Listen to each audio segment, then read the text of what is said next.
A renowned economist, Robert Solow, once said, "Sustainability is not about leaving resources untouched.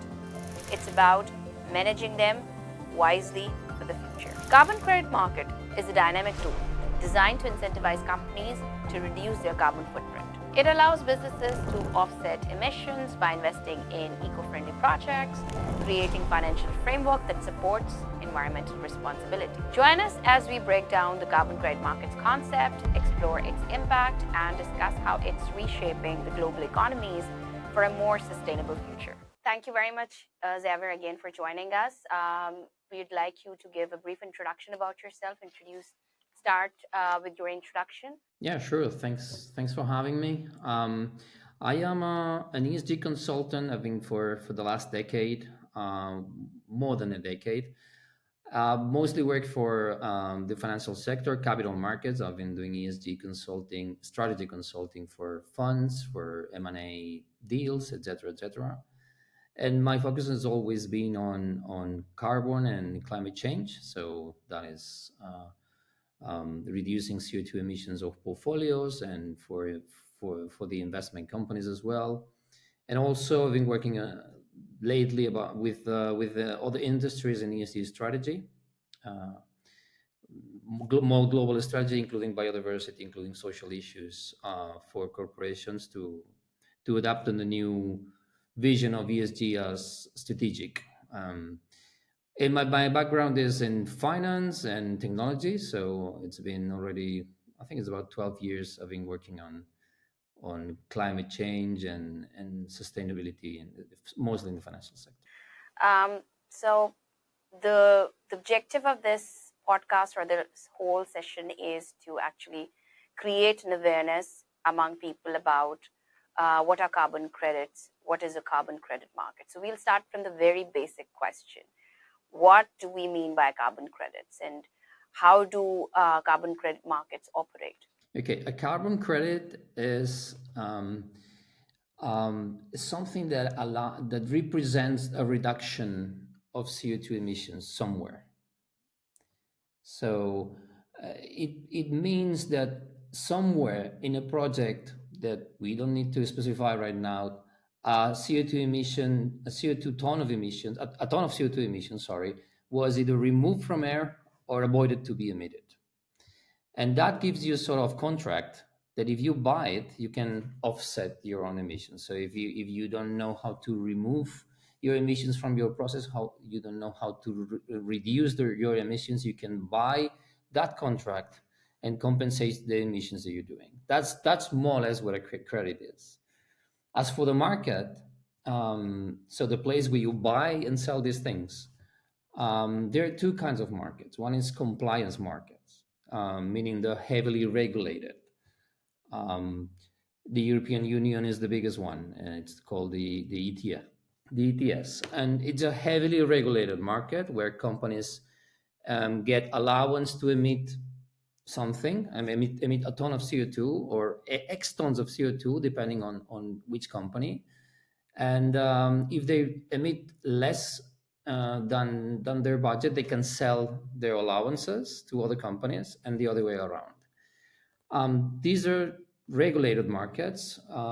Usually, in those regulated markets, there are certain kinds of industries, companies that belong to the oil and gas industry, the electricity industry, cement. So heavy emitters are usually regulated under those schemes.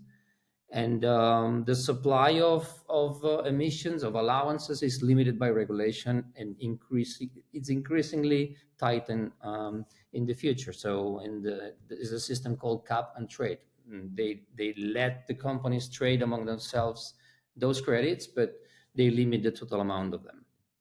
Then there's the second part of the market, the voluntary market. The voluntary market is completely different. It's not regulated, as the word says. And what it basically does is allow companies that want to offset their emissions, compensate their emissions, companies, usually multinationals like Google, Microsoft, Unilever, any multinational nowadays has a plan to reduce their emissions, to compensate up to the last CO2 emissions they generate. When they do this, they hit a limit, either technological or operational, where they cannot reduce more emissions. So how do they do it to reduce the last part? They buy offsets from projects, the kind of products that we were mentioning before.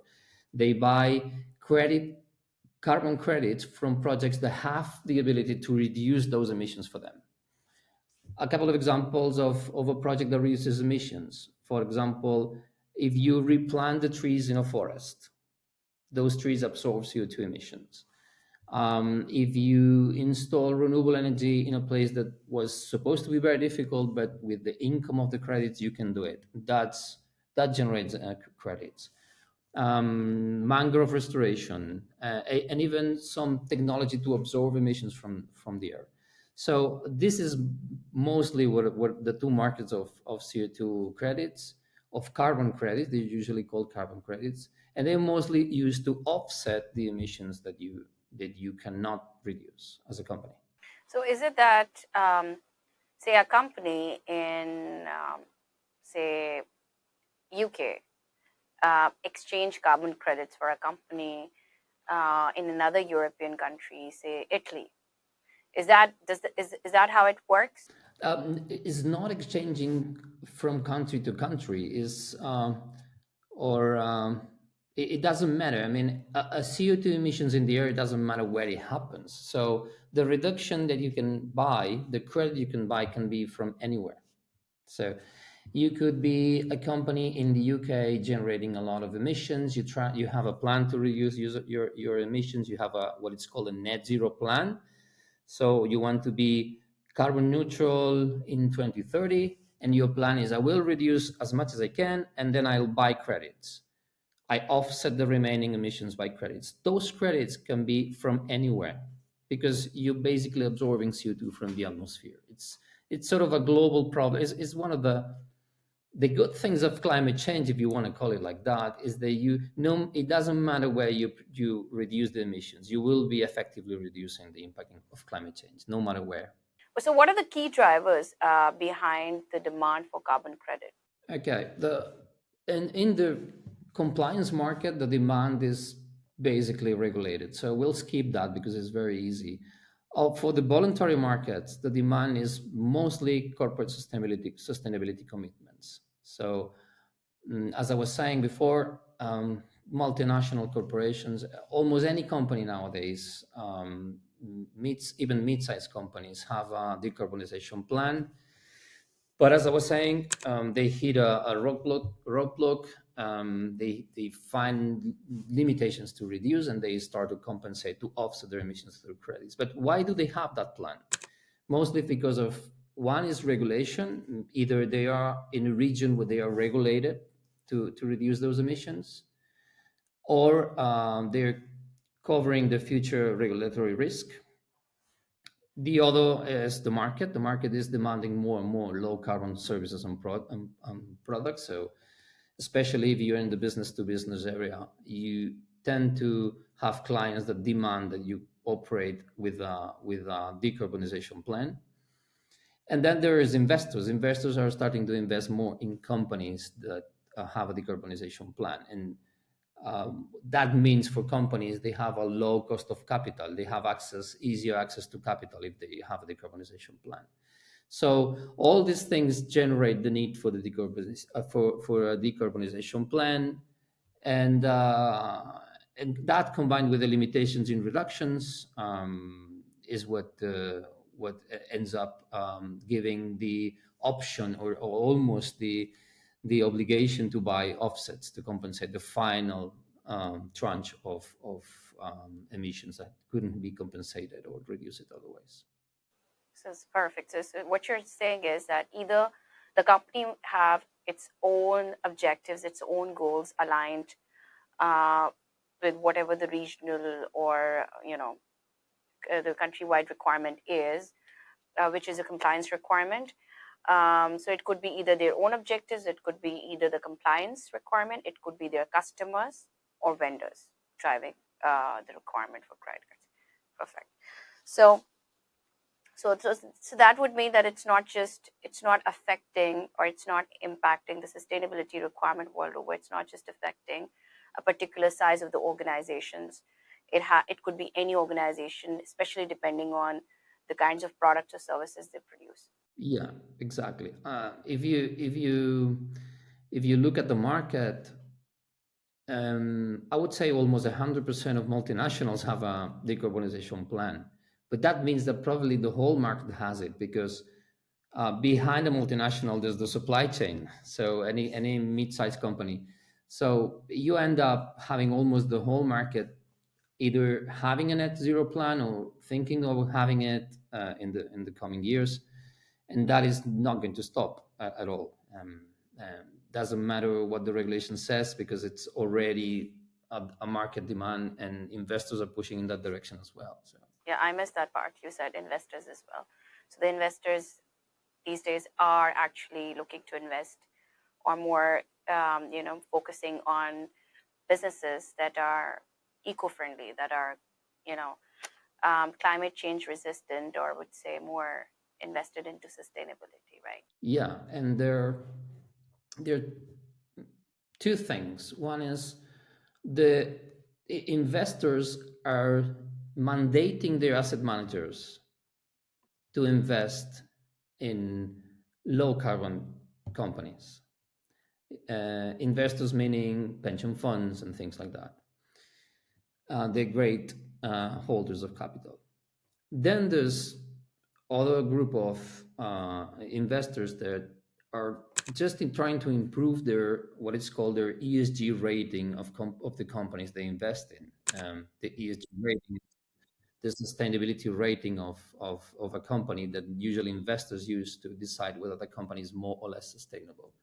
And one of uh, the E stands for environment, S stands for social, G stands for governance.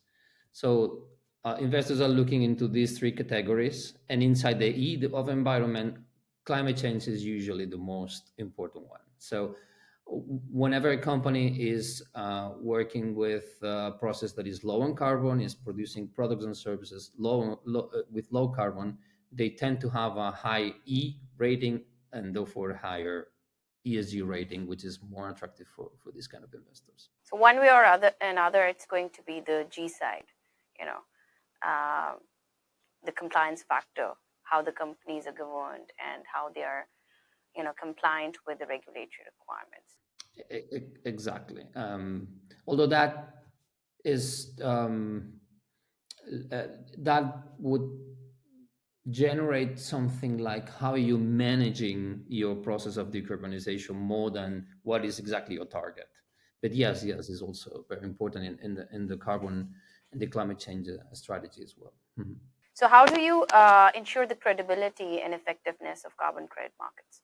Well, this is the key question, and especially in voluntary markets. Again, compliance markets are very credible. They have fines. They have everything in place to to make the market very credible.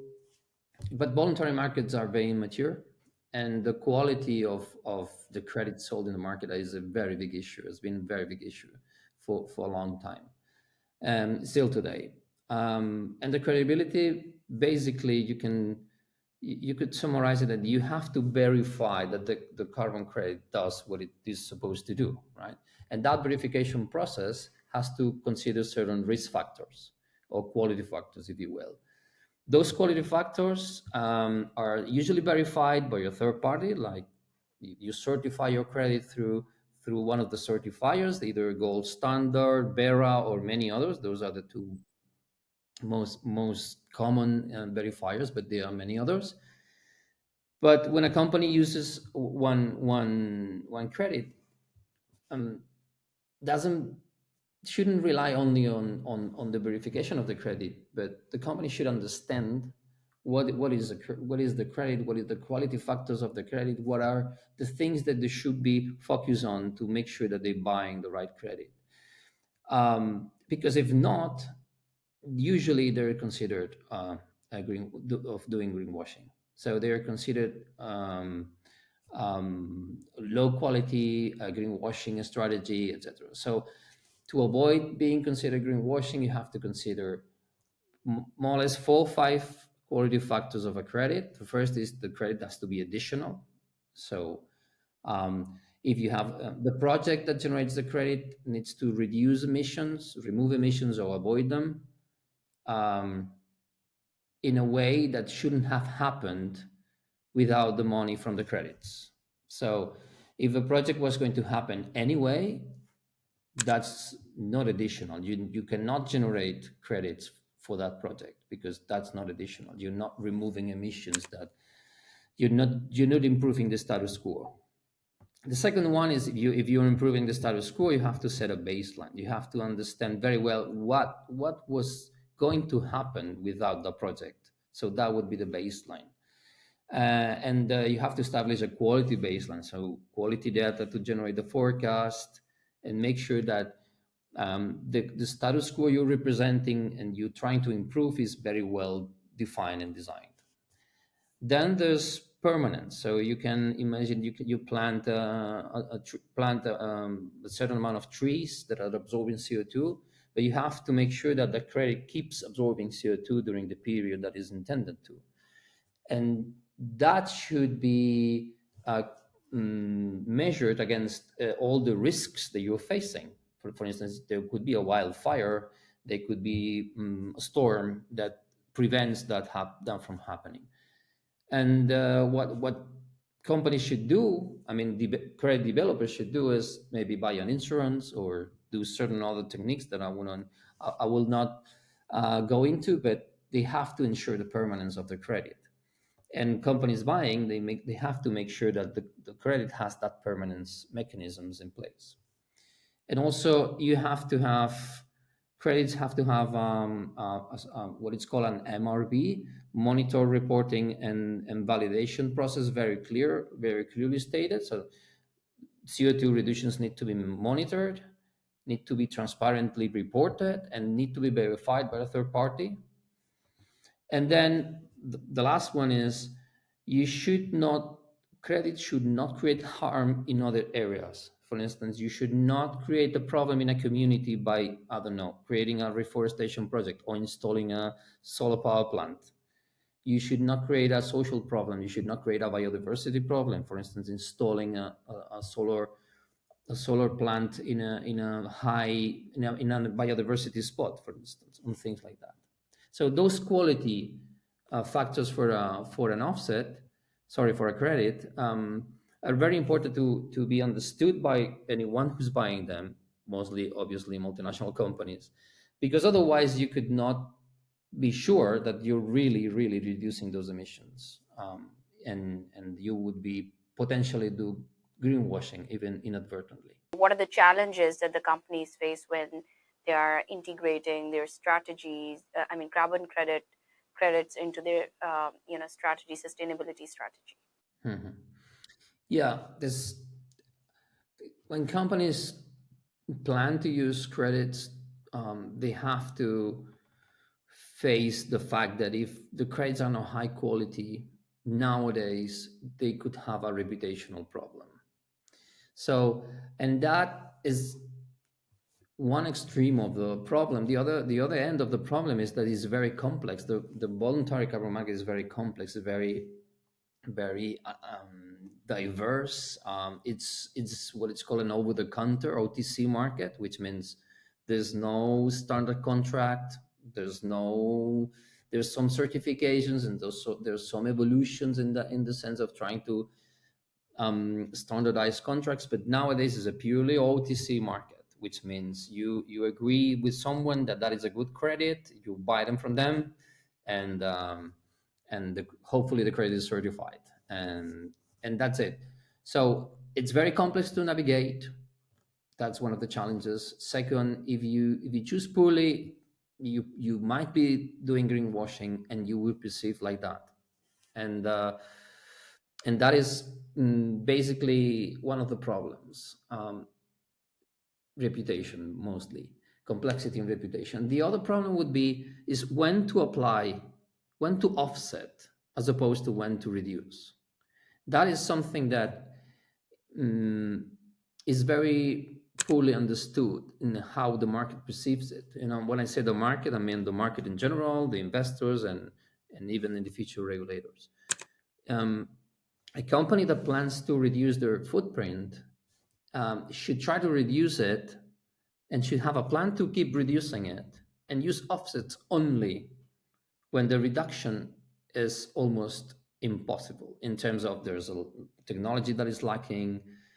It would take too much time to do it. You don't have the time to do it quickly, so but you need to do it quickly. Things like that. There is when you can offset your carbon emissions. For instance, a company that is reduced 80% of their footprint, but the 20% of the remaining footprint needs a technology that will take 2 3 years to develop. Okay, fine. Develop the technology, have a plan in place to reduce it, to be carbon neutral when that technology is released, and in the meantime, you can use offsets. If a company that has a fleet of trucks um, becomes zero carbon neutral overnight because they offset all their emissions by buying credits, that's a very poor strategy that will be considered greenwashing because they didn't do anything. They don't have a plan to electrify their fleet or whatever. So you have to combine both. You have to have a plan to reduce combined with a plan to offset in the meantime. What are the factors affecting the price of carbon credits, and how frequently do they fluctuate? Well, again, we have to distinguish between compliance markets and voluntary markets. In compliance markets, the prices are mostly set by the supply side. What I mean is um, the amount of credits or allowances that are negotiated is determined by a regulation, by that cap that the regulators will set. So since they start reducing the total amounts of emissions available, the price goes up. Also the demand also increases. Might increase if you see it. We saw it in COVID. When we got out of COVID and industries started to work again, there was a spike in the price, but mostly happens due to the demand, the supply reduction by regulators. One example here is in 2021. It was there was a reduction in the cap in the European Union ETS, and price went from 30 euros per ton to 90 euros per ton in 1 year. And it has remained on those levels ever since. So that's the influence that supply has on those kind of markets. When we go to the voluntary markets, there's more equilibrium between supply and demand. The changes in supply is mostly due to the progress in the knowledge of the market and the demand for higher and higher quality credits.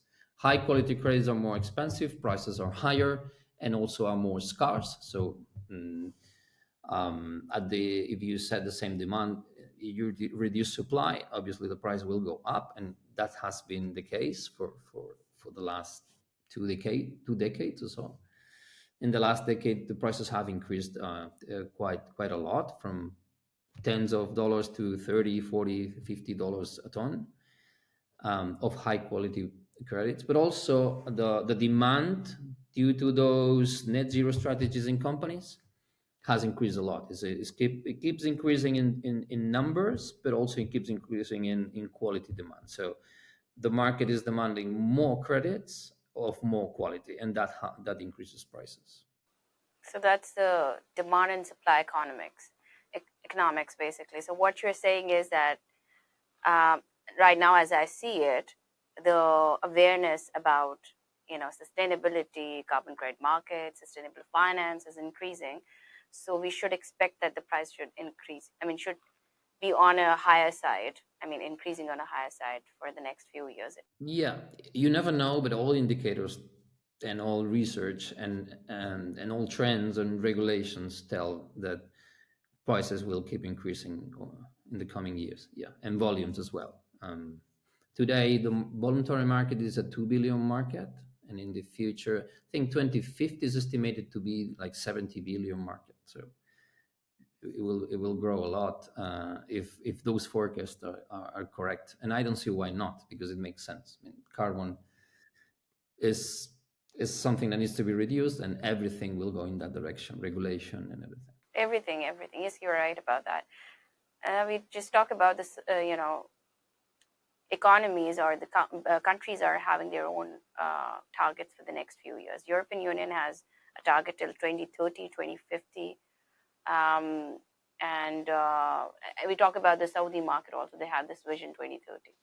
So, every, I mean, um, whatever we see right now, all the signs are that it's going to go high. I mean, it's going to go up. It's not going to come down any. Yeah. Well, it's either that, or we face the consequences of climate change. So the science is very sound. So um, uh, the regulations, if anything, they will go um, in the direction of increasing the limitations of CO2 emissions. And we already have Paris. The Paris Agreement already sets the budget and the limitations of staying under 1.5 degrees increase of over the pre-industrial temperature. So, and that gives you a budget in CO2 for the planet. So you have to have that plan to align yourself with Paris, as it is called. So companies are aligning themselves against Paris, which means that if you're a company in a certain sector, you can end up having what's your budget, understanding what's your budget of CO2 for the coming years, and you adhere to that budget. That's basically what decarbonization plans in companies do. They determine what's their budget of CO2, and they stick to that budget until they become zero, which is what Paris mandates for 2050. So um, that's already there. So the regulation is already there. It will depend on how many countries leave Paris, as you know. But I don't think that there will be many more. How can transparency in the carbon credit markets be improved? Well, in the again, I will concentrate on voluntary carbon markets.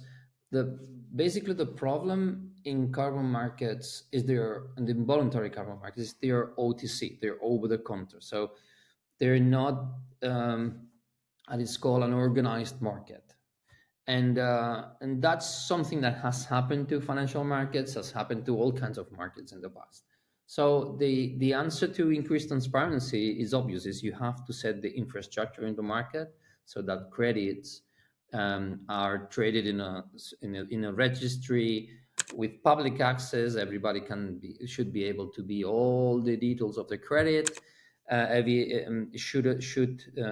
registry should avoid double counting, should avoid companies to buy twice the same credit, should avoid same credit to use twice, and it should be able to very clearly state when a credit has been removed from the market because it's no longer operating, etc., etc. The There are initiatives in that direction, but there's a lot of work to do in that direction as well.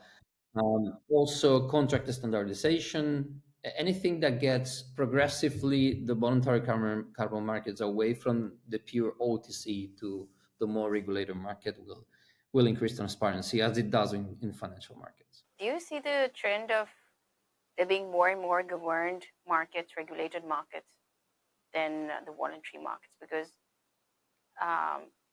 isn't that what's going to bring in more accountability and transparency? Yes, definitely. This is happening in the existing regulated compliance markets.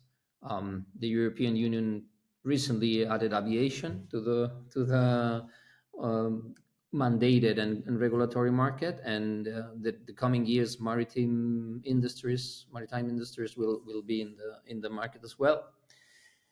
And there are talks about including the construction sector as well. So this is going to happen. But in the meantime, one of the problems of climate change is that we know how to solve it, but we don't have much time to solve it. So If we wait for the regulators to include all the sectors in the compliance markets, we might be late. So, and that's something that everybody sees and everybody values in the market. So, how can companies leverage carbon credits as part of their broader ESG and sustainability goals? Yeah, we mentioned that before. Carbon um, reduction, decarbonization strategies are a big part of the sustainability strategies of any company, particularly in the environmental side of sustainability. So, um, and as we've said already, if they're well used, so used properly, carbon offsets, offsetting through carbon credits, or is a very good strategy to reach to your goals of carbon neutrality. So um, I think properly used, they have a pivotal role in generating carbon in generating an improvement in sustainability strategies. So this is something that should be considered whenever a strategy is put in place. When you go deep into the climate change strategy, carbon offset should be considered from the get go. Not to compensate emissions that could be reduced, but to use it as a tool to accelerate the decarbonization. So, what impact do new technologies like blockchain have on carbon credit market? Yeah, blockchain would probably facilitate the market as it is. So all these limitations in transparency, limitations that the market has in liquidity, meaning how easy it is to sell a credit to a company, how easy it is to settle a transaction, how costly it is, how long does it take, that would be improved by the tokenization of credits using blockchain. Um, and there's a lot of work in that direction, is tokenizing carbon credits, or what it's usually called tokenizing carbon, is one strategy that will theoretically reduce the cost of transaction, speed up transactions, increase transparency, and even open new ways of compensating CO2 emissions, like gamification and things like that with blockchain can be done. There's some experiences already where um, a virtual tree that is planted in a virtual environment consumes a carbon token, which means that in reality is financing the planting of a real tree. And that is because you can, if you tokenize carbon, you can use that token in any Web3 gamification project that already exists. So I think it's very promising in lowering cost of transaction and increasing transparency, and all these other use cases. And I think that there's a lot of a future for blockchain in this. I don't know how it's going to be implemented, because there are several ways to implement it. Some are more flexible. Pure blockchain will be much more flexible. If you put all the things in front of blockchain, like bridges and things like that, the advantages keep reducing over time. But let's see how it works. But I think there's a good future for blockchain in this, and I hope it happens. How do carbon credit markets intersect with broader sustainable finance trends? In many ways, sustainable finance trends are multiple. Let me give you a couple of examples. There's a huge increase in green bonds, emission bonds that are, for those who don't know, there are bonds that are linked to a project that improves a certain environmental problem. Most of the green bonds are issued to finance projects that reduce carbon emissions. So here's where they intersect. The project that reduce carbon emissions can use credits to offset certain part of those emissions that cannot be reduced easily. So there's a lot of green bonds that use offsets to complete and meet the requirements to get the funding. That's one example. Another example, in in finance and capital markets, there are funds that are measuring their carbon footprint as fund, which is more or less the addition of all the companies they own. This is their carbon footprint. And instead of waiting for the companies to reduce their footprint, they're buying credits to reduce their portfolio footprint. So you can end up buying a fund that has in their portfolio investments invested in credit, in carbon credits, to reduce their portfolio carbon footprint. And also, uh, if you're a corporation, if your corporation has a sustainability strategy and you're trying to link your capital funding with your sustainability, which happens a lot in sustainable finance, you finance your company through capital that is has a lower cost because you're more sustainable, right? That is done through several mechanisms, but it's what it's called green funding. And green fund, one of the main drivers of green funding is again CO2 emissions. So if you are able to show that you have a plan of reducing your CO2 emissions, you are entitled to access a green funding, which lowers your cost of capital. So again, there's a lot of and of course, to reduce your emissions, you again use carbon credits. There's a lot of linkage between all funding mechanisms and carbon credits.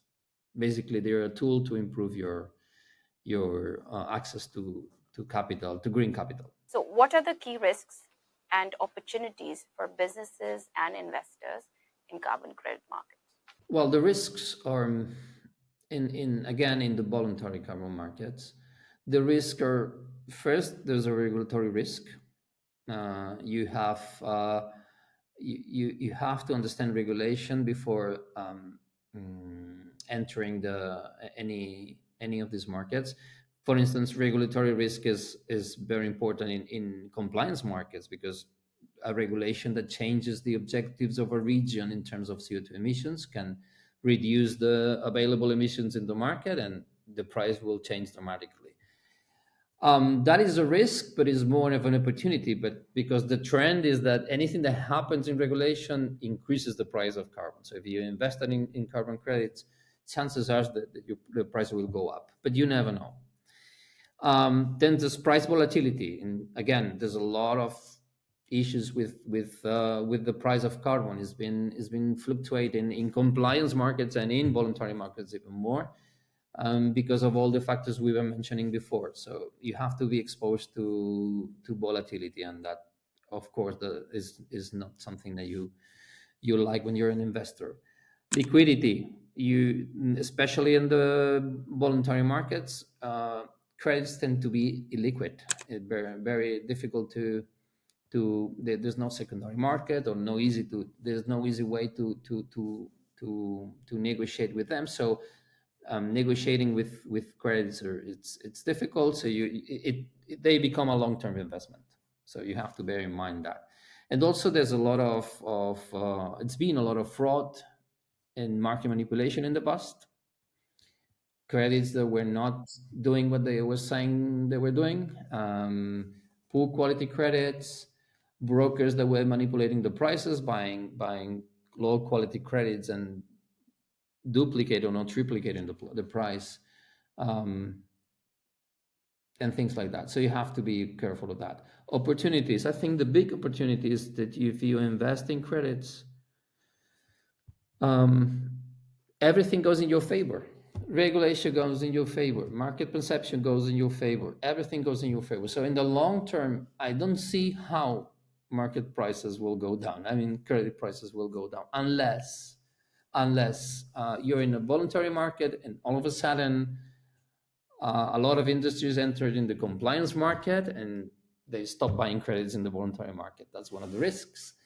But I don't see there's a lot of opportunity of investing in an asset that will increase in price, most likely, and the past already shows that.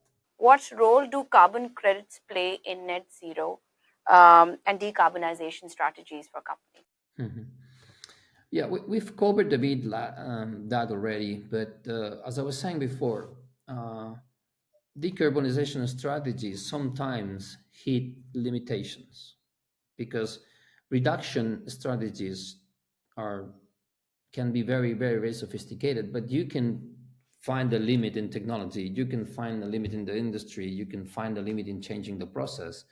You might need some time to do it, and you have to have a plan to do it to be credible. But in the meantime, mm, you have offset. You can offset your emissions with high quality credits, and that's a totally acceptable practice. And I think it's the role that carbon credits play in those decarbonization strategies. Basically, that's the role, and shouldn't be any other thing than that. I mean, they shouldn't be used to start reducing from you should if you start reducing by offsetting you're doing something wrong, and you're going to be very easily perceived as being a company that's doing greenwashing. And what are the, I mean, apart from that, what are the ethical considerations that the businesses should be aware of? Mhm. The ethical considerations, which are very important in my opinion, luckily they're more or less incorporated in the quality factors of a credit carbon, at least in the modern methodologies. So you should be ethical in the sense that first you should be true. So you have to make sure that you're really reducing those emissions, and modern methodologies allow you to do that, and you should follow them. You should try to avoid buying cheap because it's not only unethical, but you will be perceived actually as of doing greenwashing. Luckily, the market has become very intelligent in that. But also, an ethical is also a project that generates a reduction in CO2, proven reduction, everything's in place, but it's harming other areas, it's harming someone, it's harming the environment in other aspects, it's harming a community. You're either you're for instance constructing an offshore wind farm in the middle of a hotspot of biodiversity. That is unethical. That is unintelligent. If there was a way to measure, it could probably be carbon negative, because you destroying that ecosystem might be reducing the capacity of that ecosystem of absorbing CO2. So you it's that would be unethical. It would be unethical as well to plant trees in an area of very limited agricultural land, and limiting the access to food to that community, or things like that, or displacing a community to install whatever project that absorbs CO2. That is very important to be considered. So first, be true. Make sure that you're making sure that you're reducing the emissions you're claiming to reduce. Second, trying to not harm other areas, communities, other areas like biodiversity hotspots and things like that. That is very important, and also be transparent. And also the other ethical, sorry, approach you must have, in my opinion, is you should have a reduction plan for all your emissions. You should not use credits to offset your emissions because they're easy, because they're cheaper today than investing in reducing, because that is not going to solve the problem. That would mean that credits are an easy escape way not to reduce your emissions. If everybody did that, there would be no investment in new technologies to reduce emissions.